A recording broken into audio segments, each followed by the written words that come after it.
Hola chicos, bienvenidos. Para los que no me conocen, me llaman Carpi y en mi canal subo videitos HTML, CSS y JavaScript. Y ahora estamos en la clase número 12. La clase número 11 no fue una clase, fue un video haciendo un sitio web desde cero. Les voy a dejar acá arriba una tarjetita para que puedan ir si no lo vieron. Es un video bastante largo de 2 horas y media, pero es un video desde cero realmente construyendo HTML, CSS y JavaScript de un carrito de compras bastante completo, muy completo con todo lo que vimos hasta el curso tanto de HTML y CSS, como también de JavaScript, incluyendo todas las variables, objetos, arrays, funciones, métodos e incluso local storage. Así que si les interesa, les recomiendo que lo vean, está muy completito. Y bien, hoy vamos a avanzar con la clase 12. Recuerden que todos los archivos que uso en el video después los dejo en la descripción para que puedan tenerlos a mano. Y como siempre digo, si me dejan un like, un comentario, me ayuda un montón. Si se suscriben, me ayudan mucho a seguir creciendo el canal. Somos un montón hasta ahora, somos 1300 y me parece un montón de gente, así que gracias por todo el apoyo y siempre los comentarios que me gustan un montón y los leo a todos, así que muchas gracias de verdad. Y bueno, avancemos con la clase 12. En el día de hoy voy a abrir la consola de una y la voy a dejar a la izquierda porque voy a hacer algo que nunca hice, que es tener la consola mientras codeamos a la izquierda. Así lo hacemos un poco más rápido, ¿no? Tenemos todo ahí a mano y no tengo que andar cambiando de ventana. Y para los ejemplos de hoy no vamos a ver nada de DOM, así que simplemente vamos a hacer eso. Y lo primero que tenemos que ver son estos valores que tengo acá arriba en el comentario. Son los valores falsy y los valores nullish. Esto lo queremos saber porque más adelante en la clase vamos a trabajar con ellos y vamos a ver por qué queremos saber que existen y para qué los vamos a usar y con qué los vamos a comparar, ¿no? Y los valores falsy para JavaScript son el cero, el null, el cero como número, el null, el undefined, el not a number o none, el false y un string vacío, es decir, las comillas totalmente vacías. Y los valores nullish son solamente el null y undefined. Los valores nullish están dentro de los falsy, pero nullish sirve para un tipo de comparación que vamos a hacer, que solamente detecta null y undefined como válido, digamos. Y bien, lo primero que vamos a ver de operadores avanzados eh, es algo que ya conocemos, pero que para que se entienda la lógica de estos operadores avanzados y qué es lo que podemos hacer con ellos, que es simplemente agarrar estructuras complejas que solemos hacer y reducirlas a código un poco más sencillo, más reducido y más sintético. Y bien, lo primero que vamos a ver entonces es el operadores, el más igual, que ya lo conocemos, y también el más, que ya los conocemos. Por ejemplo, si tenemos un número que es igual a 10 y lo que queremos hacer es aumentar este número en uno, lo que podemos hacer es agarrar el número, redefinir su valor a su valor anterior, es decir, al mismo número, más uno. Si hacemos un console.log de número, vamos a ver que ahora vale más uno. Ahí está. Vamos a ver que ahora vale 11. Bien. Eso lo podemos hacer, pero hay una forma mucho más sencilla de hacer esto que es, vamos a comentarlo y vamos a poner número más igual uno. Y vemos que llegamos al mismo resultado, pero redujimos muchísimo todo esto que habíamos escrito acá arriba. Y lo que hace el más igual es lo mismo que hicimos acá, ¿no? Agarrar el valor que tiene esa variable que estamos redefiniendo y sumarle lo que le pongamos a la derecha. Si acá le pusiésemos 2, vamos a ver que el resultado en la consola va a ser de 12. Lo mismo. Pero si queremos específicamente aumentar una variable en uno, lo usamos mucho en los ciclos, por ejemplo en el for que ponemos i más más, está el operador más más. Tenemos número más más y llegamos al mismo resultado. Es importante que más solo nos permite agregar de a uno, en cambio estas dos formas nos permiten sumar de más, ponemos 2 o 3 o el número que queramos después del igual o después del más, en este caso, y podemos sumar de más. Pero este operador más lo que nos permite es simplificar todo esto que teníamos acá arriba en algo muchísimo más sintético y que a veces hasta se lee un poco mejor. Sabemos que más suma uno y no tenemos que estar leyendo toda la sentencia entera. Bien, eso es lo primero, que ya lo conocíamos, así que no voy a hacer mucho hincapié en eso. Y lo que voy a hacer es hacer ciertos comentarios largos para hacer divisiones entre cada cosa que veamos, porque si no se va a hacer un lío el código. Vamos a poner un doble de estos para el siguiente tema, que es el operador ternario, que es un tema muy importante que por ahí, y tanto este como todos los que veamos a lo largo de esta clase, todavía no entiendan bien dónde usarlos, en qué casos usarlo, pero ya se van a ir dando cuenta cuando lo necesiten. Realmente, como siempre digo, esto no es importante que se lo aprendan de memoria, es importante que sepan que estas propiedades y estas herramientas Están ahí al alcance nuestro, que podemos usarlas cuando queramos y que si no nos acordamos las googleamos y las encontramos enseguida. Como siempre digo, eso está bueno saberlo. Y vamos a hacer un ejemplo. Por ejemplo, tenemos let edad igual 15, el típico ejemplo de poder ingresar a una página según la edad. Y si hacemos, por ejemplo, if edad es mayor o igual a 18, queremos que nos traiga un console log de podés ingresar. Podés ingresar. Y si no, queremos que nos devuelva un console.log de no podés ingresar. Simplemente eso, tenemos un condicional muy simple y vemos que nos devuelve no puedes ingresar porque la edad es 15. Si lo sumamos, si lo ponemos en 18 o más, vamos a ver que nos dice que sí podemos ingresar. Pero estos if, si bien son muy comunes, está bueno poder reducirlos a menos código porque es bastante código para una sentencia muy simple. Y acá es donde entra en juego el operador ternario. Vamos a ponerle un título a esto, operador ternario. Y bien, vamos a comentar este if y vamos a ver cómo lo podemos hacer más simple.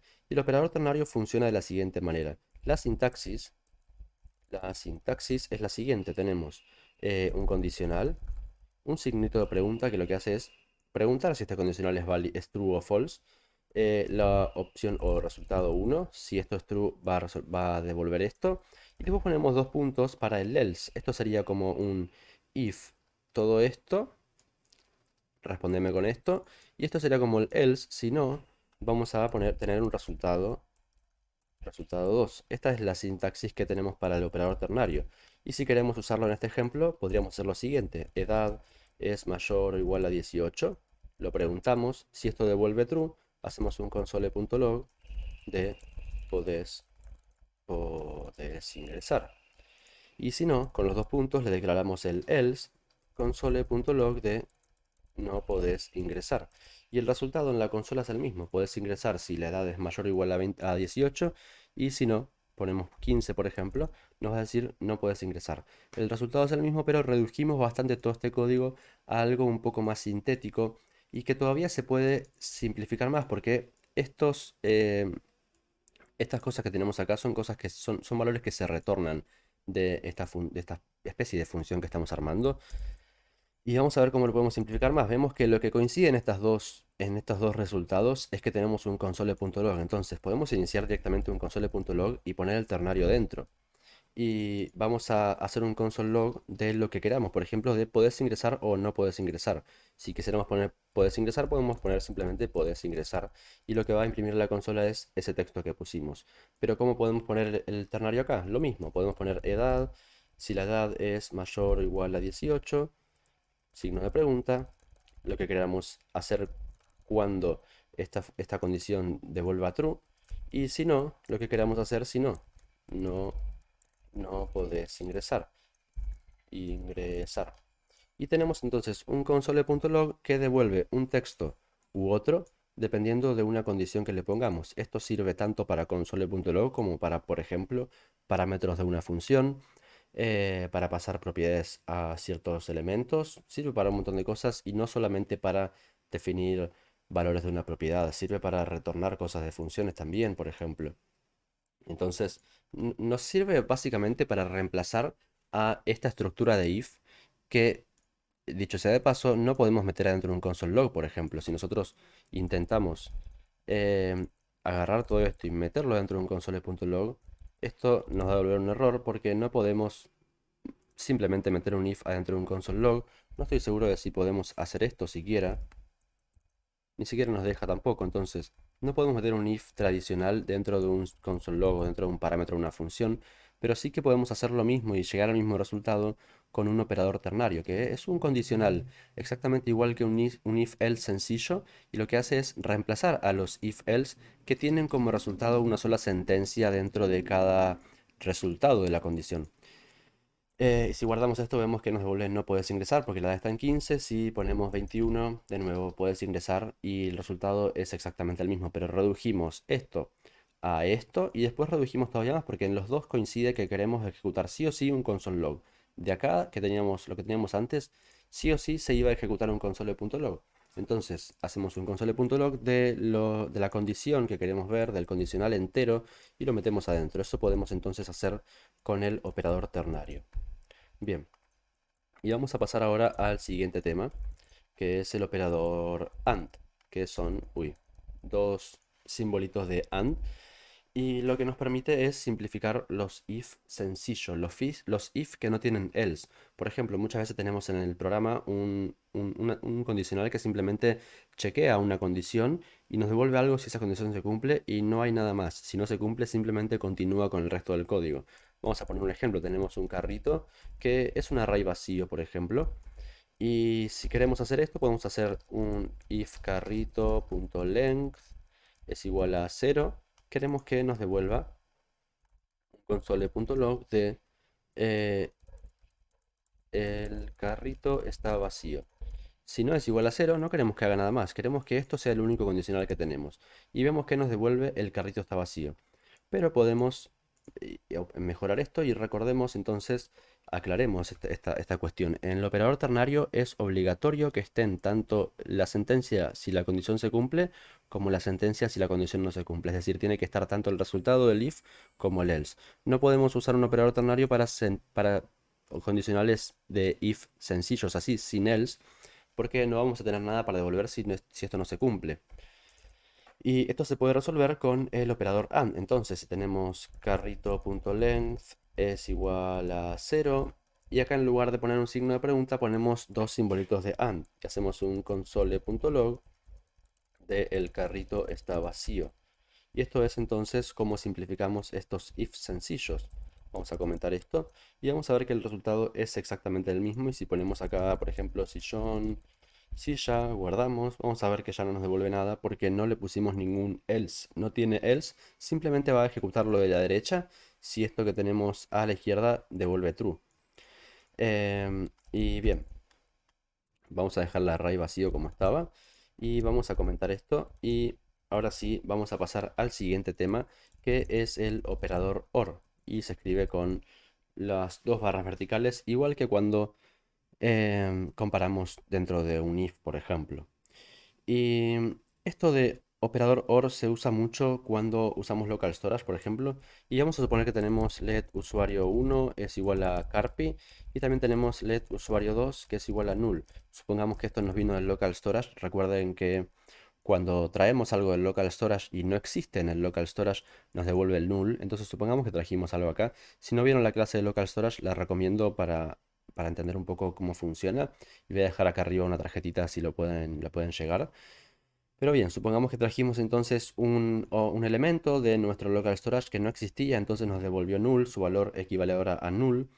Y acá es donde entra en juego lo de los, lo de los valores falsi y los valores nullish. Específicamente en el operador OR tenemos que prestar atención a los valores falsi, que son 0, null. Vamos a llevárnoslo abajo, así los tenemos. Falsi, y vamos a ponerlos ahí. Y lo que nos va a permitir entonces es comparar y saber si lo que trajimos es false y si lo es, devolvernos otra cosa. Por ejemplo, y vamos a primero hacerlo con un if tradicional. If usuario 1, por ejemplo, hacer un console.log de usuario 1. Y si no, hacer un console.log de usuario 2. Bien, vemos que nos devuelve carpy, perdón, console.log de el usuario no existe. Vemos que ahí nos devuelve carpy porque el usuario 1 sí que existe, entonces este if nos devuelve true. Si esto fuera usuario 2, vamos a ver que nos devuelve el usuario no existe. Eso pasa porque lo tenemos en null, entonces para este if esto no está existiendo, pero hay una forma de simplificar un poco esto, este if usuario 1 que ponemos acá, que sería, por ejemplo, console.log, y lo que queremos consologuear es usuario 1, y si no existe, consologuear el usuario no existe. Si guardamos esto, vamos a ver que nos devuelve usuario is not defined porque no puse el 1, ahí está, nos devuelve carpy. Pero si hacemos lo mismo con usuario 2, vamos a ver que nos devuelve el usuario no existe. Esto es porque el usuario 2 lo tenemos declarado en null. Lo mismo si esto fuese un 0, nos devolvería exactamente lo mismo. O cualquier valor false nos devolvería lo mismo. En este caso puse el ejemplo del local storage para suponer que traemos algo del local storage y todavía no estaba cargado, no existía. Podemos usar este operador OR para saber si ese elemento existe y si existe, imprimirlo, como hicimos con Carpi. Acá imprime lo de la izquierda siempre que no sea falsy. Si es falsy lo de la izquierda, imprime lo que esté a la derecha. Bien, ese es entonces el operador OR. Y vamos a pasar ahora con el operador nullish o operador signitos de pregunta, que se escribe con dos signos de pregunta. Y lo que detecta son los valores entonces nullish. Es el operador nullish, así le digo yo al menos. Y nullish son null y undefined. El ejemplo es el mismo, funciona exactamente igual que lo que teníamos acá. La única diferencia entre operador OR y operador nullish, y por eso no voy a poner ningún ejemplo acá abajo porque si no lo voy a hacer largo y es exactamente igual. De hecho, podríamos poner un ejemplo. Por ejemplo, tenemos let número es igual a 0 y queremos hacer un console.log de número. Primero que nada, esto nos va a devolver 0, obviamente, pero queremos que si el número es 0, que diga otra cosa. El número no es válido, por ejemplo. Entonces, si esto lo hice con el operador OR, por eso nos devuelve este resultado, pero si lo hacemos con el operador nullish, vamos a ver que nos devuelve 0, porque lo que detecta el operador con signitos de pregunta entonces son los valores nullish, es decir, null y undefined. Lo mismo que había arriba, si tenemos let número 2 es igual a null y hacemos lo mismo con número 2, vamos a ver que nos devuelve el número no es válido, porque entonces el operador con los signos de pregunta, el operador nullish, nos devuelve lo que esté a la izquierda siempre y cuando no sea null o undefined. Si es null o undefined, nos devuelve lo que esté a la derecha. Y como dije antes, y voy a seguir repitiendo por ahí, es que estas cosas por ahí ahora resultan confusas, muy abstractas, muy en el aire, pero se van a encontrar con la necesidad de hacerlo en algún momento y está bueno que lo sepan usar, que sepan que existen, que prueben qué tipo de cosas se pueden hacer con estas cosas. Lo mismo, tanto como el operador ternario, como estas otras cosas que vimos después del operador AND, el operador OR, el operador nullish, los podemos usar como una especie de condicionales preguntando si algo es de tal valor, mostrar una cosa u otra, e incluso pasándolo como parámetros de una función. Esto puede servir un montón y es realmente muy útil. Y no sé si ya lo mencioné, pero si siguen con React lo van a usar un montón, porque React está así como pensado para ir comprimiendo este tipo de cosas y se usa un montón. Operador ternario y estos que tenemos acá se usan un montón de verdad y van a ver que son muy útiles cuando lleguen, sobre todo a hacer esas estructuras en JavaScript un poco más complejas. Vamos a ver otro tema ahora que es el acceso condicional a los objetos. Acceso condicional a un objeto. Em, y esto lo que nos permite es, por ejemplo, si yo tengo un cons usuario, voy a poner nombre Carpi, cursos, vamos a poner TW, desarrollo web, vamos a ponerle aprobado y JS aprobado, por ejemplo. Supongamos que es un alumno. Y tenemos este usuario entonces, donde tenemos un objeto usuario y después tiene propiedades de nombre y la propiedad de cursos que también es un objeto, tiene dos cursos dentro. Si hacemos un console.log de usuario.cursos, vamos a poder ver que nos devuelve esto. Si hacemos por ejemplo .cursos.dw, nos devolverá aprobado, que es lo que tenemos acá como valor. Pero si accedemos a una propiedad que no existe, por ejemplo cursos.react, nos devuelve undefined. Hasta ahí todo perfecto porque no hay ningún problema, no tira ningún error. Pero si queremos acceder, por ejemplo, a usuario.trabajos, por ejemplo, lo mismo, nos devuelve undefined, porque es una propiedad que no existe, pero el objeto sí que existe. Entonces simplemente no está definida esa propiedad. Es como si existiera, pero no estuviera definida, y por eso no da ningún error. Pero si ya queremos acceder a algo más, por ejemplo, trabajos.youtube, por ejemplo, guardamos y vemos que ahí nos devuelve un error. Y este es el problema que vamos a resolver con el acceso condicional a objetos. Porque a veces, y si trabajamos en un programa con arrays o objetos que nosotros mismos creamos, esto probablemente nunca pase.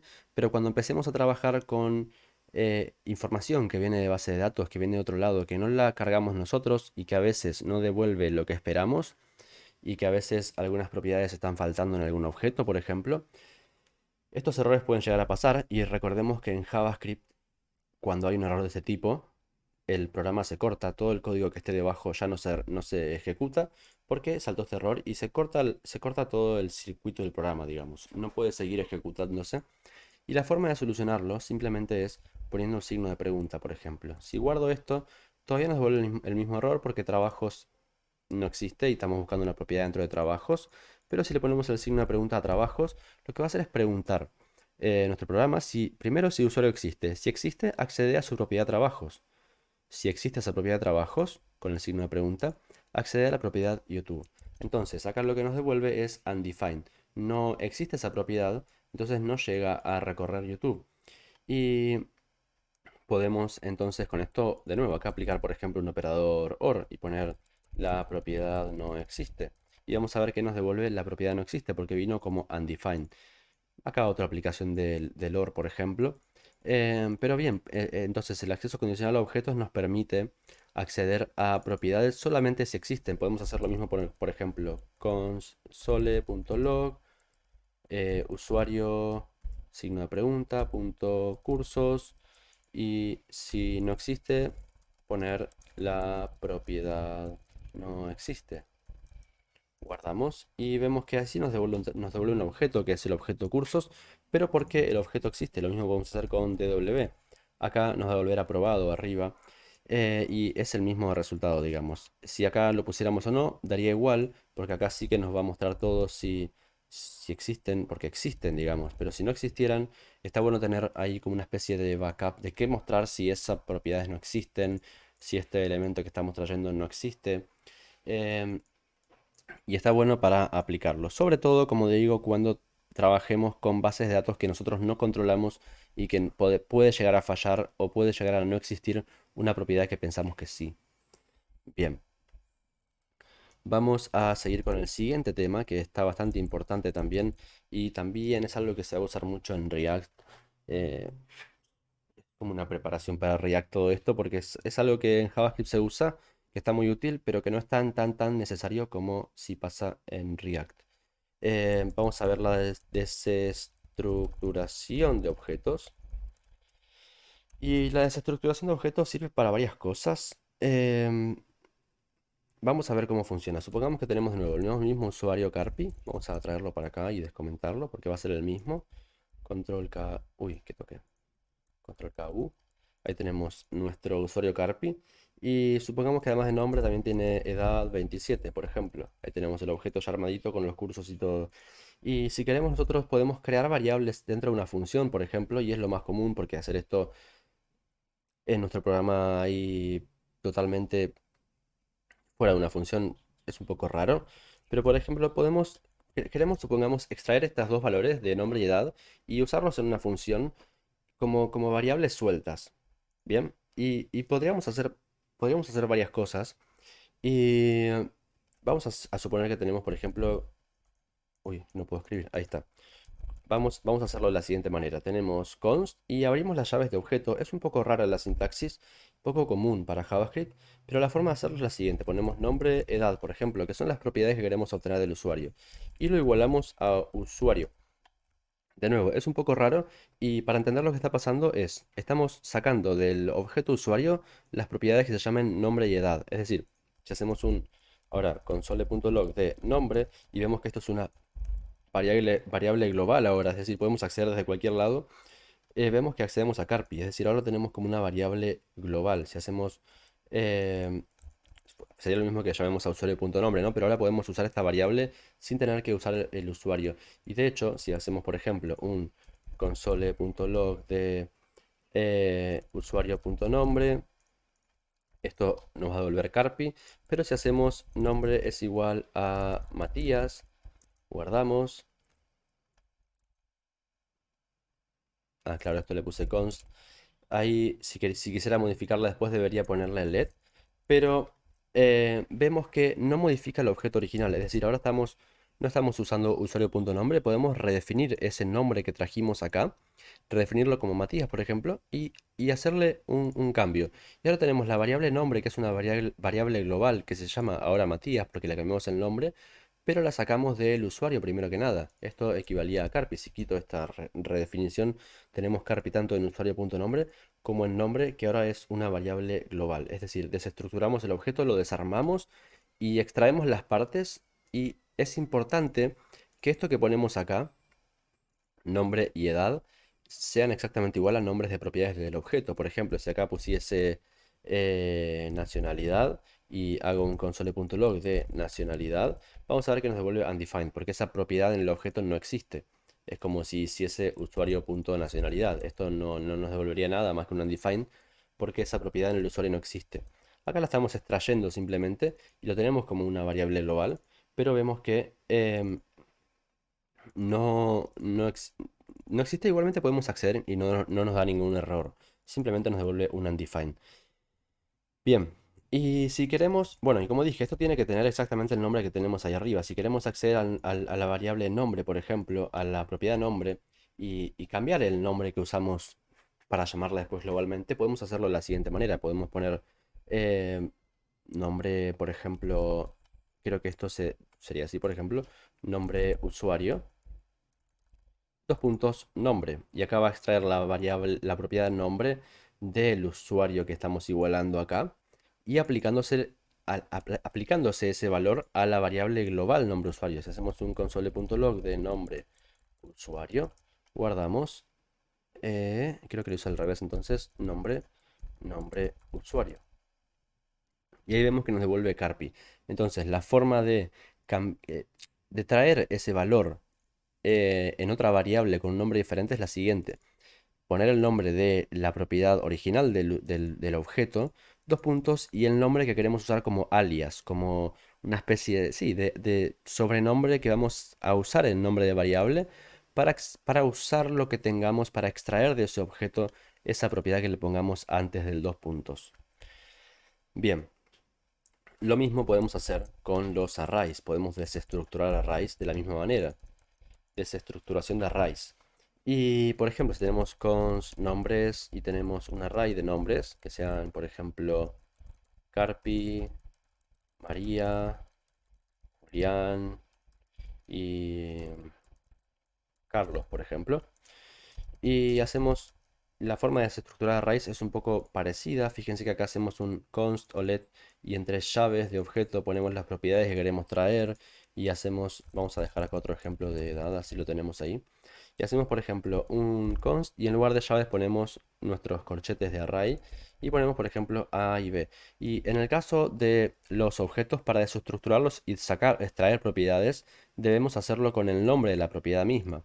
En el caso de los arrays, como no tienen nombre de propiedad, debemos hacerlo por orden en el array, por ejemplo. Y acá lo que hacemos es igualarlo al nombre del array. Lo mismo que hacíamos arriba, igualamos lo que estamos extrayendo al nombre del array del que lo queremos extraer. Si hacemos un console.log de A, vamos a ver que nos devuelve Carpi, que es el primero de estos nombres.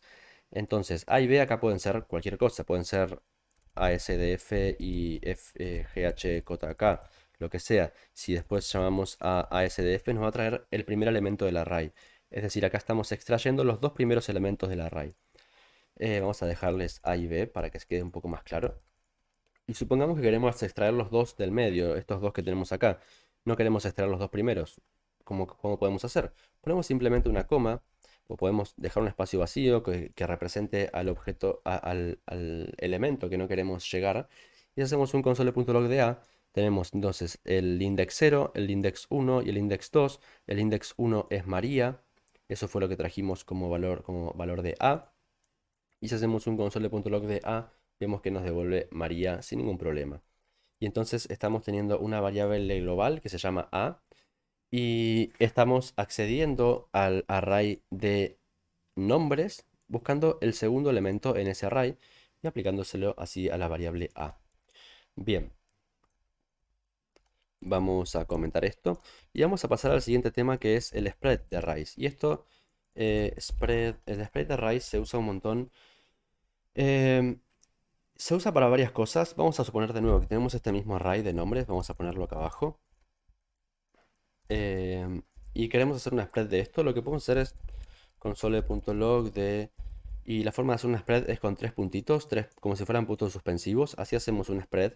Y es como desarmar ese array y obtener todos sus valores. Por ejemplo, si hacemos esto con nombres, vamos a ver que nos devuelve una string con todos los nombres separados por coma. Es lo mismo que si pusiésemos todo esto en un console.log, básicamente. Console.log y pegamos todo eso tal cual está dentro del array y nos devuelve exactamente lo mismo.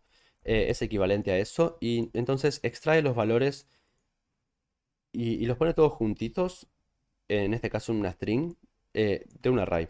Pero para lo que más se usa esto, ¿y por qué se usa esto? Vamos a suponer que nosotros queremos hacer otro array, ¿no? Y tenemos, por ejemplo, const nombres 2 y queremos que nombres 2 sea exactamente igual a nombres. Vamos a suponer esto, ¿no? Y hacemos un console.log de nombres y hacemos un console.log de nombres 2. Vamos a guardar y vamos a ver que tenemos dos arrays exactamente iguales. Y supongamos que nosotros queremos que nombres 2 sea una copia del primer array, que sea exactamente igual, pero que cambie uno de sus elementos. Tenemos, por ejemplo, nombres 2 y queremos acceder al index 0, que sería Carpi en este caso, y queremos que esto sea igual a Matías. Ahora, queremos que esto cambie. Si hacemos esto, es un problema porque cuando hacemos esta igualación que hicimos acá, cuando estamos asignando a nombres 2 que sea igual a nombres, lo que estamos haciendo es asignarle una referencia. Es decir, estamos diciéndole que sea igual a ese array.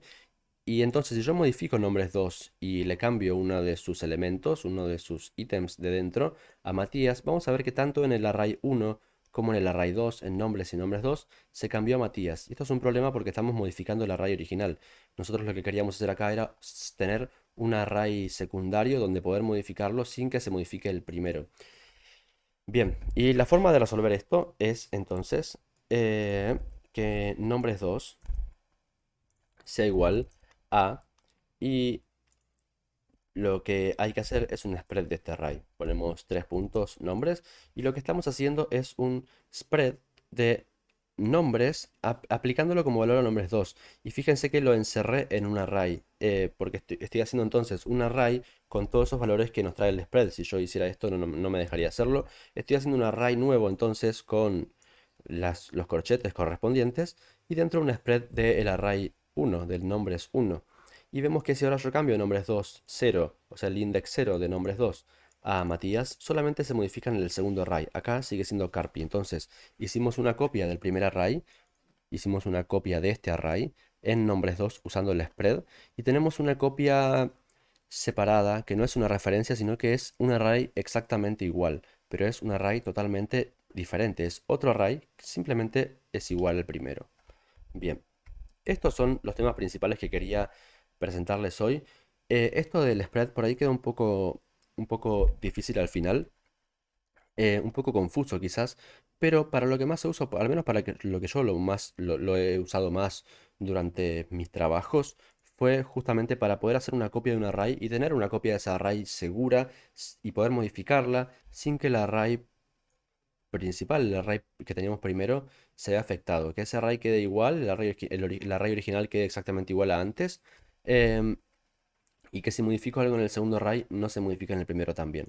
Entonces nos viene muy útil. Y bueno chicos, hasta acá este video. Espero que les haya servido. Cualquier consulta, cualquier duda o cualquier cosa que me quieran dejar en los comentarios será bienvenido. Y trato de ver y responder todos, así que nada, como digo, me motiva mucho seguir. Y los invito a suscribirse y dejar un like en el video que me ayuda un montón. Les mando un abrazo, espero que nos veamos en el próximo video. Y chau chau.